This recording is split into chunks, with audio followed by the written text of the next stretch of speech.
আসসালামু আলাইকুম। আজকে হচ্ছে মাটি পরিমাপের পার্ট 2 নিয়ে আলোচনা করব।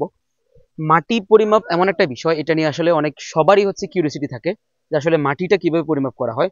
তো আমার প্রথম পার্টে আমি দেখিয়েছি কিভাবে মাটি পরিমাপ করতে হয়। অনেকভাবে দেখিয়েছি, যারা দেখেননি এই ভিডিওটা তারা হচ্ছে আমি লিংক ডিসক্রিপশন বক্সে দিয়ে দিব বা কমেন্টে দিয়ে দিব, দেখে আসতে পারেন।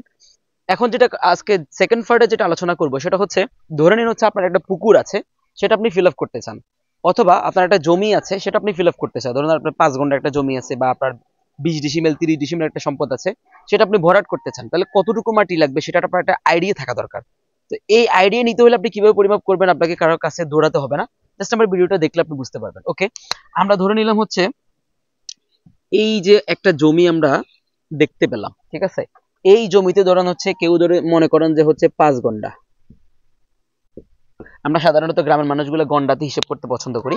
আগের মানুষগুলো কিন্তু গন্ডা হিসাব করতে হয়তো রিসেন্টলি হয়তো কয়েক বছর হচ্ছে যারা শতকে বা ডিসিমেল হিসাব করে।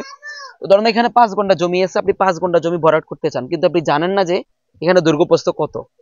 আপনি মাপই দেখেন না, জাস্ট আপনি এমনি উপর থেকে হচ্ছে একটা আইডিয়া নিতে চাচ্ছেন যে এই জমিটা 5 ঘন্টা জমিটা ভরাট করতে কত হাজার মাটি লাগতে পারে। তো আপনি ধরে নিলেন যে এখানে একটা জমি আছে 5 ঘন্টা, এখানে দৈর্ঘ্য কত প্রস্থ কত আপনি জানার দরকার নাই, জানেনও না, জানার দরকারও নাই। তাহলে 5 ঘন্টা জমি হইলে আপনি আগে এটাকে 6 দিয়ে গুণ করে শতকে নেন, তাহলে 5 6 30 শতক। 30 শতক, তার মানে হচ্ছে আপনার এখানে 30 শতক জমি আছে। তাহলে আপনি যদি 30 শতক জমি যদি ভরাট করতে চান মাটি দিয়ে, কত ঘন ফুট মাটি লাগবে সেটা আমরা দেখাবো। তো চলুন আমরা 30 যদি থাকি তাহলে 435.6 ইন্টু 30। এটা আমরা কেন করলাম? কারণ আমরা আগে শতককে আমরা বর্গ ফুটে পরিণত করতেছি। কিসে পরিণত করতেছি? বর্গ ফুটে পরিণত করতেছি। বর্গ ফুটে কেন পরিণত করব? কারণ আমরা জানি দৈর্ঘ্য গুণ প্রস্থ দিয়ে গুণ করলে সেটা বর্গ ফুটে পরিণত হয়, কিন্তু আমাদের কাছে তো দৈর্ঘ্য প্রস্থ নাই। এই জন্য আমরা ওই যে শতাংশকে হচ্ছে আমরা যখন হচ্ছে আমরা বর্গ ফুটে নিব, নেওয়ার জন্য আমাদেরকে এটা করতে হবে যে যে এখানে কত শতক, 30 শতক।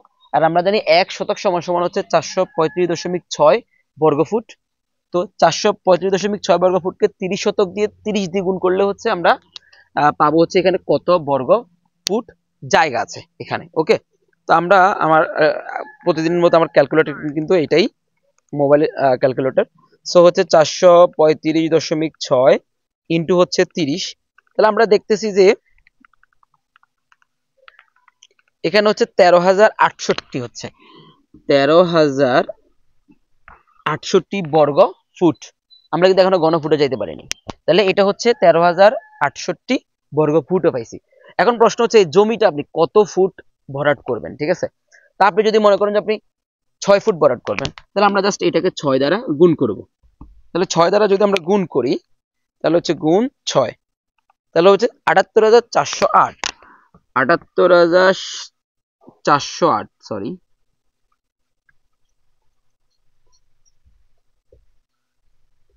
ঘনফুট মাটি লাগবে।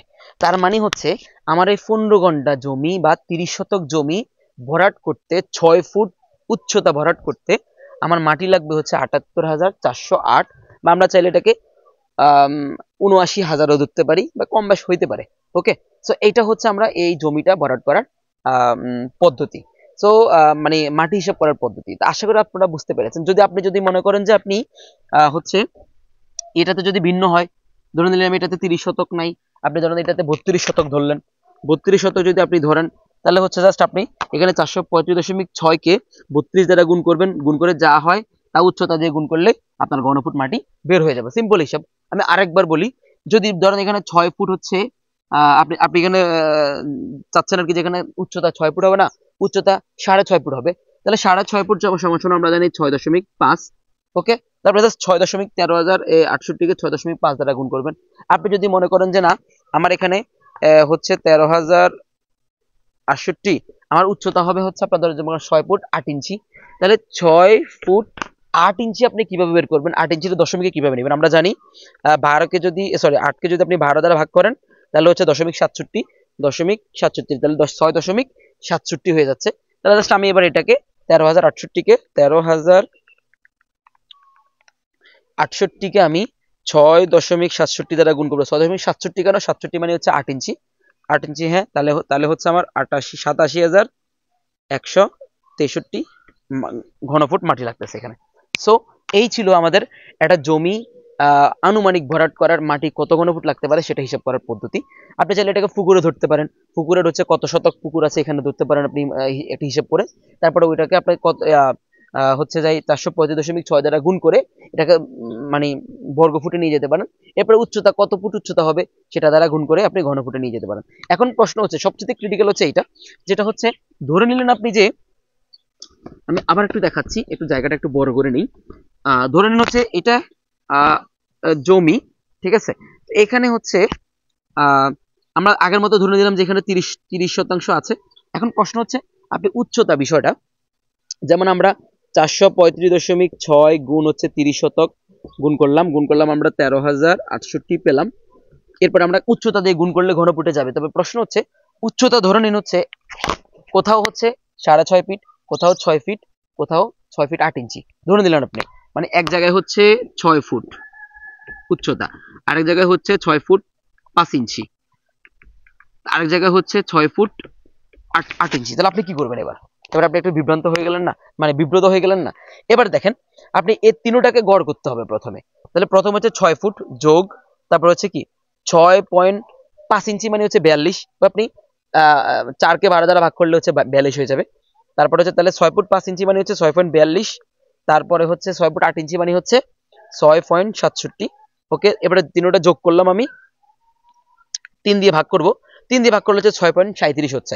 তাহলে আমার এভারেজ হচ্ছে 6.37। ওকে, এবার আমি এটাকে 6.37 দিয়ে গুণ করলে আমার যেটা হবে সেটা হচ্ছে তত ঘনফুট মাটি এখানে লাগবে।